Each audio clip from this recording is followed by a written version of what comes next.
TV personality Jay Glazer joining us to talk about his diagnosis and journey living with attention deficit hyperactivity disorder, which impacts 15.5 million adults in the U.S. Obviously, everybody knows him from more Fox. than that. More than that.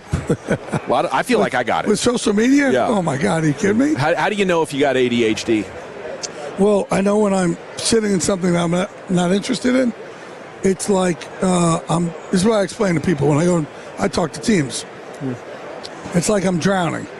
And the only way for me to get a breath of fresh air is to fidget, is to disrupt the class, is to have an outburst, do some shit like that. And, can I curse here? No, sir. We're live on necessarily, FM but we got radio. you covered. But it is America. It's a free country. Okay, so, and then, I was told for so many years that I have a learning disability. And I said, no, I don't. I just don't learn the way you teach.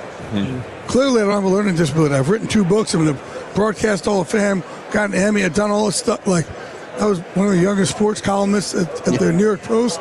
But I just can't sit through something I am not interested in, no matter what. Like, every week of my life, I was punished for having outbursts and not applying myself. And all. You think I want to get punished every week? No, you're not capable of it. That's it. So I want people to understand, hey, there's different ways to learn. And I go and I talk to all these teams now, and I'm like, hey, find out. I just actually met with a bunch of combine kids. Said, tell these teams, this is how I learn. Right? And I think social media gets ADHD now more prevalent in all of us because, shit, we're just looking down at sorry about that. We're looking down at our phone, and our tablets. No one's connected, and we're on 7-second snippets, and that's it, right? And it's, especially kids nowadays, right? And I always tell parents, the number one thing you tell your kid, there's nothing wrong with you. And what I've tried to do, because again, I was told something was wrong with me, and what I try and have now done with with all my mental health issues is I've tried to figure out where I've weaponized them.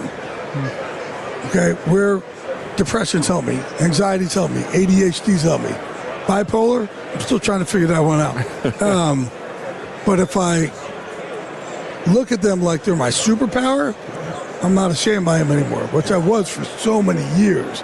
And now I'm like, ADHD for me, I can't sit in a lecture for more than 7 seconds. But man, I could do 9 things at once. I could run a business, charity, call 32 teams, do my insider work, do a podcast, write a book. I can do all these different things. You fight people? Fight people, right? I can do, as I'm in the cage, training with someone, literally fighting Chuck Liddell. Somebody will call and go, Jay, Mike Tomlin's on the phone. So hold on a sec. And I'll literally grab the phone and yes, I could do different things at once. By the way, sometimes I will call Mike when I know it's going to be a bad training session. I go, hey, bro, call me at 12:02. Chuck is on. Hold on, Chuck. Chuck is on one today. Have you talked to Mike lately? Probably. Yesterday. Folks. Yeah? How's he doing? Great. Learn how to be a dad. Let's go. He's done? Yep.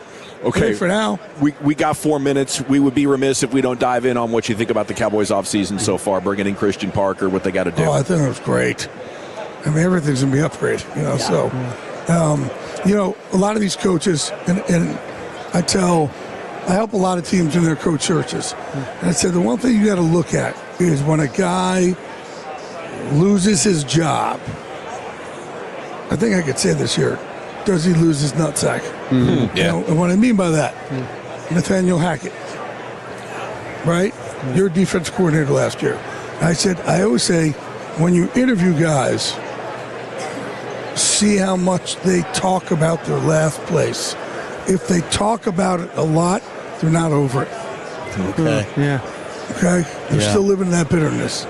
You're not getting what they want, right? So, some guys like Kevin Stefanski went in, he's like, no, guys, it was actually awesome. I learned. I got nothing bad to say. I learned, right? Robert Saleh was like, I learned. But other guys go in and they just are bitter, and you can't go with those guys.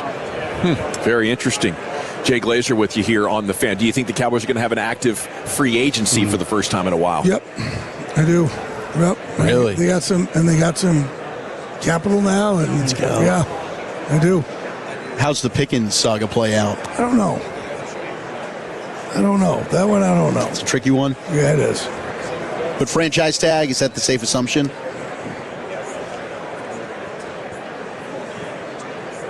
I don't want to predict it. I don't know. You don't want to ball sack us. Yeah. He's a different cat. What do you think about it? What do you think about as a professional journalist, newsbreaker, all the ball sack reports that are out there these days? Oh my gosh! I mean, we get sacked on a daily basis. You're getting sacked and cracked. All the crap that's out there? Correct. Yeah, man. Yeah, it's The probably like parodies. 5% of what you see is real. Wow. Yeah, it's terrible. So I put out 1% of what I know. And we'll just sit there and be like, no, oh my gosh, it's like not even close. But people need content now more than ever. How do They you need get content? How do you get through all of the smoke signals and the bad information and get people to tell you the truth? I don't have smoke signals. I don't have smoke signals. My guys are good. Even like draft, Yeah. I put, first of all, they don't want to hear my crap. But I put 2 years ago, top 10 picks, and I time-stamped it at 3 o'clock in the afternoon. Yeah. And 10 for 10, except I mixed up the Giants' 2 first-round picks. Right? Didn't they have like 5 and 7 or something? And I mixed those two, but had them all because my guys aren't going to snow me. But also, like, I don't do, and it's not by the way me coming on here and acting all cocky and all this. No. But for years I built up trust. Yeah. I'm like, I'm not going to do a mock draft because I'm not going to lie to the fans. Sure. And if a guy said to me, Glaze, this is who we're doing, but you can't tell anyone. I can't tell anyone, and I'm not going to put in a fake thing. So I'm not going to do that to the fans. Right. But also, I know they want to go. So, like, Dallas, a couple of years ago, said to me, hey, we want J.C. Horn or Sertan? Sertan. And I said, you're not getting them. Yeah. And they said, where do we have to get to? I said, you have to go up to 6. And I said, what's your fallback? They said, Micah.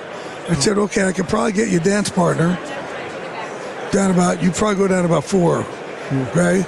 And I didn't hook up with the Giants. I don't do business with the Giants. But they did that, went back, right? Got Micah for the Giants. But that's what I'll tell guys. I want everybody to get what they want to get. You have to move up here. You got to go here. You got to do that. And That is fascinating, bro. That is badass. Yeah. Jason, is it relationships at all cost? Is it with you relationships at all cost? I mean, and it mean protecting Loyalty is loyalty. everything to me. But You you know seem what? like a guy that if you got crossed, you would say, "Fine, you crossed me. I'm moving on." Done. you're done. Yeah, you're done. And, you know, what people never got is I always talk about my depression. I need teams. Yeah. Teams are everything. And I'll never forget, about 8 years ago, I'm at the height. I'm on year 4 Ballers, right? With me and The Rock, like, Yeah. kidding me? I'm not even an actor. It's like, man, I'm on the #1 comedy in the world. And I'm hosting the UFC, and I'm the #1 insider Fox. And I go to training camp, and Dan Quinn was like, what are you doing here? I said, what do you mean, what am I doing here? He goes, haven't you moved up and on for this? I say, DQ, there is no up and on. You guys are my male love. Like, I didn't have it growing up. Fighting, me going in a cage. There's a guy named Mark Kerr here, the Smash Machine. And when I'm struggling, I call Mark and I go, hey, dude, I am in a bad way right now. I need you to come to my house and punch me in the face. And I need that, but I need that our love. And he's like, I'm in. But I've done the same for him. But it's like my male love has been fighting in football. I didn't have it growing up. So these teams are everything to me. Have you ever seen a guy's toupee go flying off his dome in the middle of a fight? That was a first. No, I haven't. But I made Mark, he had the George Costanza, and he's also going to do the red carpet for the Smash Machine. I'm like, bro, you're not going on the red carpet with The Rock, with the Costanza. So I actually made him sit at my house. He tried to leave. Nope. Cut him off. Sat him there. And I shaved his head. And now, if you'll see him around here, ask him. Okay. You're welcome. That's awesome. How do we get more resources on the mental health and the ADHD stuff? Yeah, go to Kelbury.com. Supernos has just been great. It's our third or fourth year doing it. My wife, Rosie, who's right over here, she's part of the campaign with me because she's kind of helped me through, dealing with. She told me before I got on Kilbury, I was never present. I'm on my phone. I'm doing this. And now with Kilbury, I'm able to put the phone down and have connections with people. So she's been great to help me with that. And also, as I've opened up about all this stuff, I sabotaged every relationship I've ever been because I didn't feel worthy of being loved. So I was either going to find someone that was going to ruin or find someone I would mess it up because I'm not worthy of it. And the pain of living in question of when it's going to end was way worse than the ending. So I ruined every relationship ever, including one with her. And I actually sent myself to Thailand for 35 days to go learn from these Thai monks and learn how to do breath work and meditation and gratitude lists and all these things I never knew. Because meds don't work for me except for Kilbury. And it got me back with the love of my life. And she's just, I'm 55. Never too late to find love, man. It is Quelbree, Quelbree. Thank you so much. Congratulations, and thank you for sharing your insights with us here on your home of the Cowboys. We're back with hour number 2 live on Radio Row. Jay Glazer in the hot seat, brought to you by Wild Fork Foods, your #1 meat and seafood source, and Tide. If it's got to be clean, it's got to be Tide.